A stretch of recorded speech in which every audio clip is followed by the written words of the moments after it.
In a state of shock, Evan was surprised by the unexpected words that came out of Cody's mouth. He tried to deny his claims. I don't know what you're talking about, Cody. Evan answers.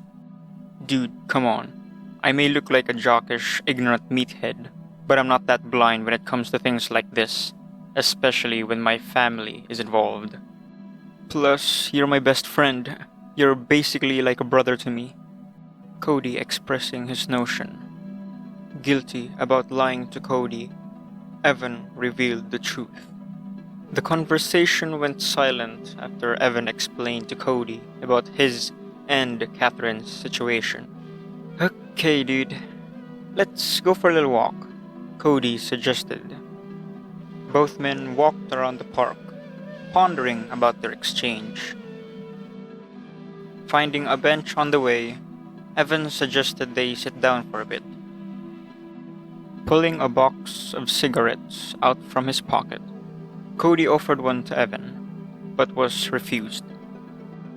Evan exclaimed that he doesn't smoke. Cody smiled and smirked at Evan for his honesty. You know, I didn't really smoke back then. I started smoking when Katherin wasn't her usual self lately at that time, Cody revealed. What do you mean? Evan questioned. Well, it's a bit of a long story, Cody hesitantly replied. Fine by me. I'll listen all the way through. Evan keen on listening. Well, I guess this all started when her friend Kiara had an unfortunate incident. She committed suicide a few months ago. Her unfortunate passing really affected Katherin emotionally and psychologically, for sure. I mean, who wouldn't be? She shut herself inside her room for a week. I fully understand her situation as her brother. Cody expressing with pain emerging from his face. He continues talking about the aftermath of the incident. I was very worried for her. Our dad doesn't even know what to do exactly. I'd knock on her door with her meals, worried if she was going to respond or not. Thankfully, she comes to her door every time, but she was barely hanging on. Cody whimpers and clenched his fist with a disappointed look on his face. A cold breeze blew between the two. Evan remembered what Dan said about a terrible incident and assumed Kiara's passing might have been what he was talking about. Piecing some parts together, Evan was beginning to slowly understand the situation.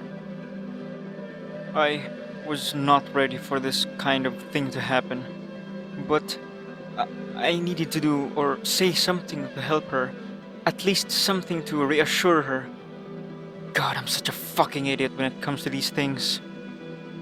Enraged, Cody threw his cigarette.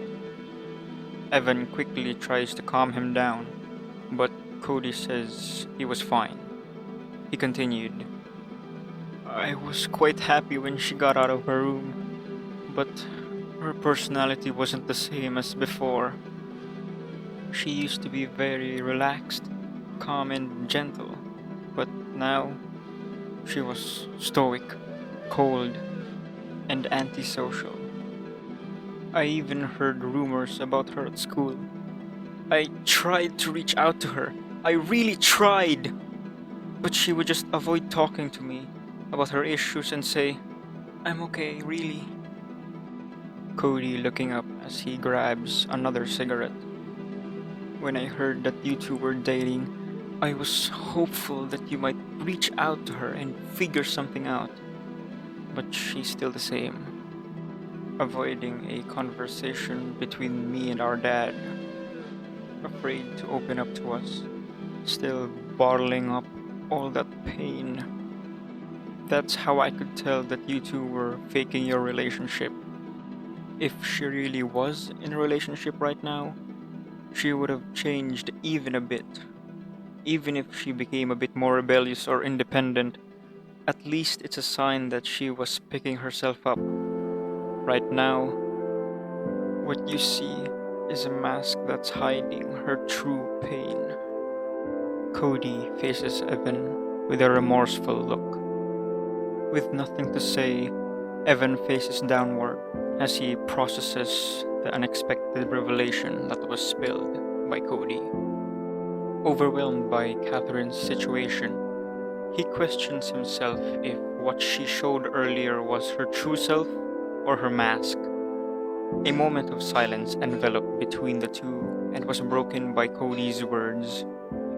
She is not the kind of person to do something pointless and absurd like a fake relationship. Whatever her goal is, please help her. You're the only person I can run to and trust. Please, help her. Cody pleads to Evan as tears trickle down his face. Seeing him in a vulnerable and weakened state, Evan gave him a warm embrace. I'm sorry for keeping this a secret from you, Cody. I'll do my best to help her. Evan swears to Cody. Feeling reassured by his words, Cody continues to hold Evan in a warm embrace for a few more minutes, while uttering the words, "Thank you," softly. Lying on his bed on a mundane Sunday morning, Evan was staring at his ceiling, thinking about the things he learned that night.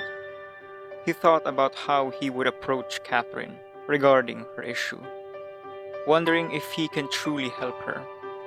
In his mind, there was no room for doubt. Monday came. Sitting down alone in his classroom, Evan thought if he could invite Katherin to the rooftop, then he could probably make her open up. He noticed before that she goes to the rooftop very often. He assumed that she seems to be more relaxed there than anywhere else. During lunch, Evan asked Katherin if she was free after school. Katherin nodded to his question.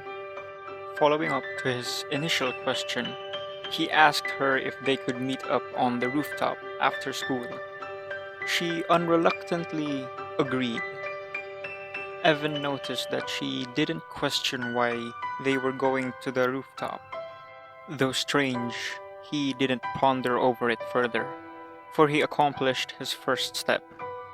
The speakers in the hallways wailed, indicating lunch break was over. Both separate, heading towards their respective classes. After school, Evan was the first on the rooftop. He thought about what to say first to properly discuss her issue. A little over 5 minutes have passed. He wondered why Katherin hasn't come up yet. He thought that she might be cleaning. 10 minutes passes by. No sign of Katherin. Feeling uneasy, Evan decided to look for her. On the third floor, he walked looking left and right around the hall. No sign of her. On the second floor, noise can be heard coming from around the halls. He saw 3 girls ganging up on Katherin, pinning her to a wall. Their faces looked familiar, realizing that the girls were from before. The girl to Katherin's left said, "Hey there, Katherin. How's it going with your boyfriend? You guys fucking or what?" The girl in the middle added, "She's probably doing it every day. She's a slut after all. Like her friend, what was her name again? Kiara, was it?" Katherin clenched her fist as tears trickled from her eyes. "Oh, you're angry? What are you gonna do? Run to your boy toy? I wonder what he'll say if he knew you fool around with a lot of guys." The girl to her right speaking in a narcissistic manner. Gritting his teeth by what he has heard, Evan walked hastily to the girls, but was intercepted by a yell coming from the opposite side of the hall. "Hey! What the fuck do you think you're doing, huh? Leave her alone, you hags!" Amy angrily yelled. "Who the fuck are you supposed to be? This is none of your business," the girl in the middle bellowed. "I would advise you to leave the area right now." Even I can't stop her from her tantrum. Rue spoke in a formal but stern tone. Hey, I recognize both of them. That's Amy from the volleyball team.